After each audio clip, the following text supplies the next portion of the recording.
Welcome to புஷ்பாவின் மாடி தோட்டம். இந்த வெண்டை பாருங்க, நேற்று பறிக்கலாம்னு நினச்சேன். ஆனால் நேற்று பறிக்காமல் விட்டதுக்கு இவ்வளோ மீட்டு எக்ஸ்ட்ரா வளர்ந்துருக்கு.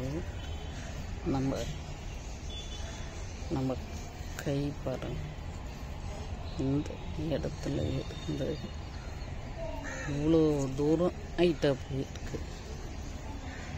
நம்மளுடைய கைக்கும் நீட்டாக எக்ஸ்ட்ரா போயிருக்கு.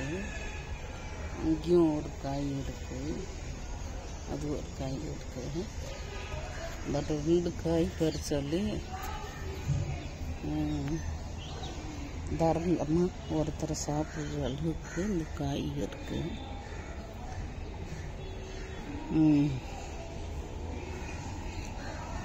அடுத்து இந்த தக்காளி செடி,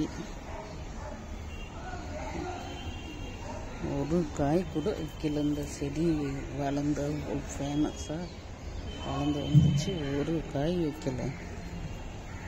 இந்த ஒரு செடி ஒரு காய் வச்சிருக்கு. இதெல்லாம் காசி தக்காளி. நிறைய செடி எடுத்து நட்டேன், எல்லாம் அதை ஒழுங்கான இடத்துல நட்டு வைக்கலை, அதனால் எல்லாம் ஸ்பாயில் ஆச்சு. இது ஒரு வெண்டைக்காய் இருக்குது. இந்த ஒரு கீரையை வளர்த்து கொண்டு வர்றதுக்குள்ளே போதுன்ற அளவுக்கு இருக்கு. இந்த கீரை லைப்ரரியன் பண்ணிக்கீரை அவ்வளோ ப்ரெஷர் பண்ணிக்கிட்டு இருக்கு. இந்த இடத்துல இருந்த ஒரு கிளை உடஞ்சிருச்சு, அதை நட்டு வச்சுருக்கேன். அது எப்படி வளர்ந்து வருதா என்னன்னு சொல்லிட்டு செக் பண்ணுறதுக்காக வச்சுருக்கேன்.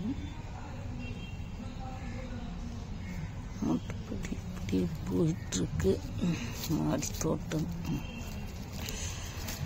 ஃபுல் கவனிப்பு இருந்தால் தான் காய் வைக்கிறது, இல்லைன்னா வைக்க மாட்டான்ட்டு. இது அந்த